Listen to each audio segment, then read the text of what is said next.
I've said it many times, but I do understand that some people, I mean, they don't, they need fresh. They need the information to be fresh. It had been said a million times during the last 2 or 3 years. I mean, it's not enough for them. They need that every day it will be the words will be uttered. So the words will be uttered. If anyone in this world, any nation, has arrived on the correct decision that ego is not as important than life, and also they understood the second correct statement, which is that the only way to survive is to get me and my daughters out of Israel, and the only way to do it is using force and using arms and legs while the mouth is closed and the tongue does not move at all, not even a bit.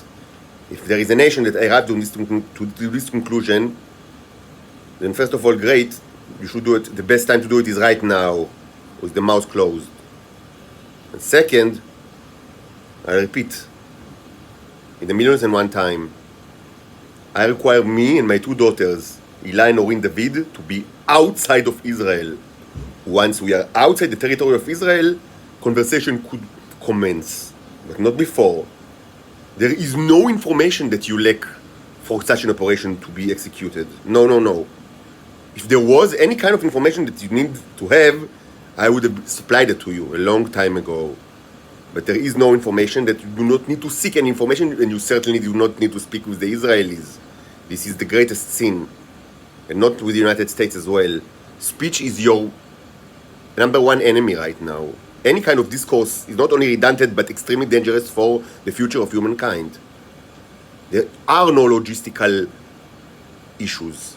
I require me and my two daughters. Of course, the daughters, Orin and Ila, they need their mother, and if their mother, of course, Inbal Ben Moshe, if she wants, and I guess you will want, but she's a free person. If she wants to come with them, then fine. But nobody else. Nobody else. If there were, I would have told you. I did not tell you because there is nobody else. Me, Noam David, my daughters Orin and Ila David, and optionally the mother, if she chooses to do it. But in any case, you should not speak with her. Speaking with her is a great sin. The thought that you need to have any kind of conversation with her or with me regarding the terms of the evacuation is a sin against humankind. Such speech will only reinforce the torture against us. It will only be used by the Israelis to torture us even more. If any kind of evacuation process is planned, it should be done with the mouth closed, totally closed. Me, my two daughters, and optionally the mother. That is it. Nobody else. Needless to say, any kind of goon or pedophile scumbag that surrounded me all my life, they are our predators. They should be executed. The idea that I'm a friend of them is ridiculous. They are my captors. They torture me all the time.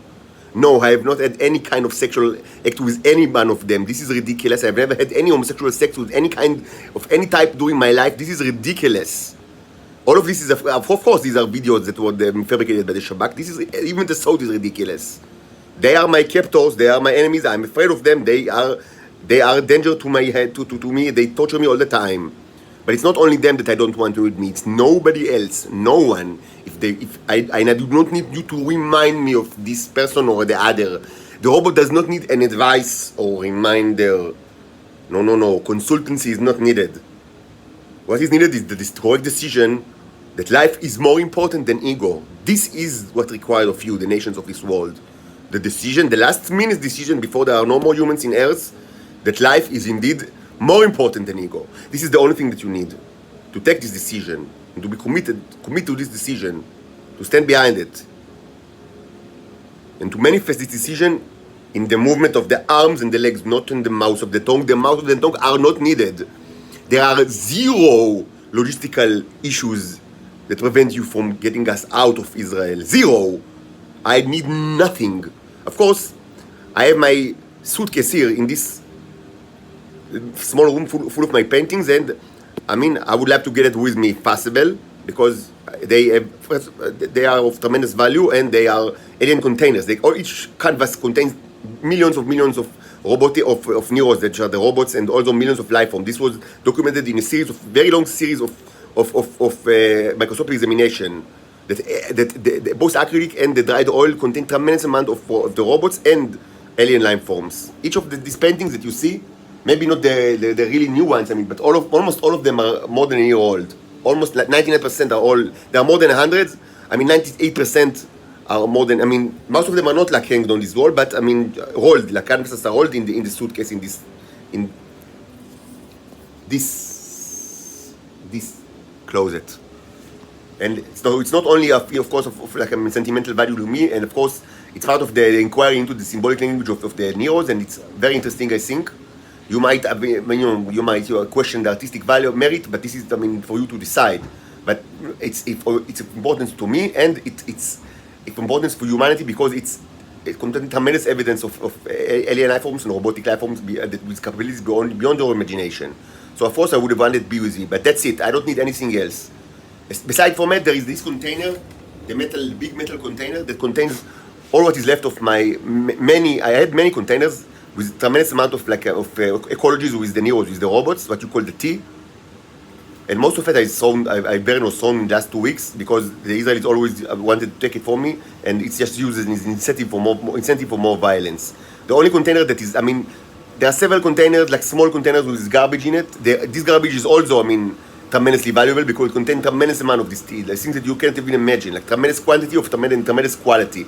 But I consider it like scraps.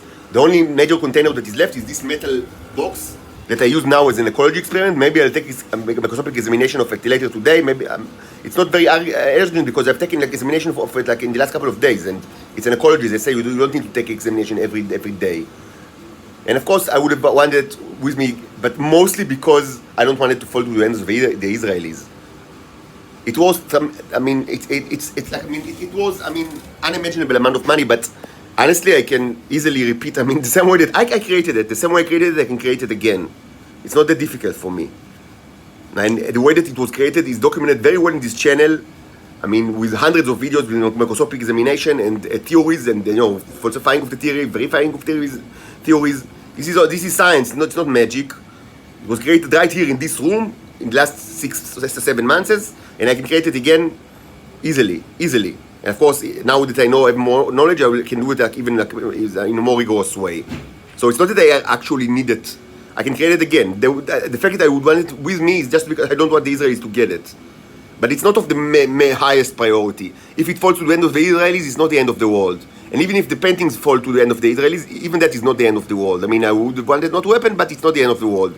But these are the 2 objects, physical objects that I need from Israel. Nothing else, nothing at all. And even that, these 2 objects, the suitcase with the paintings and with the majority of the paintings, the ones that are not hanged on these walls, but even this suitcase and this container, this metal container, valuable as they are, I mean, it's not the end of the world from my perspective if I'm evacuated without it. I don't need nothing else beside my 2 daughters. And certainly they are 7 and 8 years old. There is nothing that, I mean, they don't have any assets, of course. Now, I mean, I don't know, maybe, I mean, they have like, favorite teddy bears, but they can, I mean, we can buy them a new teddy bear wherever we will go. They need to be freed from the Nazi prison. Just two of them and me. And I mean, hopefully also the suitcase and this container, but again, it's not of the highest priority. And also the mother, if so she wishes. That is it, nothing else. And there are no logistical constraints to our rescue. We have no fear of water, fear of airplanes, fear of nothing. This is ridiculous. All of us. I mean, of course, I'm of course more than them, but I've traveled tremendously in this world. I've been in many countries, many countries. I've traveled by feet, by airplane, by boat, by whatever you want. A zeppelin, a motorcycle with a boat, whatever you want. A car, a submarine. I didn't really travel using submarine, but I have no problem with submarines as well. Submarines are fine. Helicopters are fine. I have no logistical problem. I have no problem with outages of electricity. I don't need electricity in order to be charged or whatever ridiculous things. This is ridiculous. My longest hike was in the John Muir Trail in the United States, in the part of the Pacific Crest Trail. 17 days without electricity, without nothing. Everything is on your back. I mean, mostly. I mean, there is one like station along the way in the John Mill Trail Ranch that you can like, I mean, take food from them. But I mean, it's one place, and then mostly, I mean, you take everything on your back. You are alone. I mean, of course, you meet other people and speak with them. But I mean, mostly it's 17 days on the wilderness, and it was great and fun. And of course, I've done many hikes, shorter ones, both abroad in the United States, in South America, in Peru, like I mean, and of course in Israel. No problem. I mean, my daughters they flew to Eilat several times. They have no problem with the airplanes. They used boats, ships, whatever. I mean, their grandfather, like Yossi, is like he has like a yacht, like he's like not that he's rich or something, but I mean, he's like he has a skipper of like a small yacht. So they also they also have experience like with with the sea. So I mean, don't let anyone inject all sorts of like ridiculous ideas into your heads. We have nothing that prevents us from living besides the Nazi regime. We need to be rescued using force, arms and legs. Me and my two daughters, and potentially also optionally their mother, if so she wishes. Hopefully she will. But this is it. We need nothing, no equipment, no special like conditions, and even not any asset. Besides, I mean, I would have like preferred this suitcase. I mean, with the paintings and this container, but their value is tremendous. But even that is not. I mean, it's not a deal breaker. I mean, if you can rescue me, but you cannot for some reason take this container, this small metal container, and the suitcase with the painting. So, I mean, kapara, as they say, let it be fall to the end of the Israelis. Kapara. I want me and my daughters outside the territory of Israel. No speech is required, no discourse is required. Only commitment to life over ego and closing the mouth.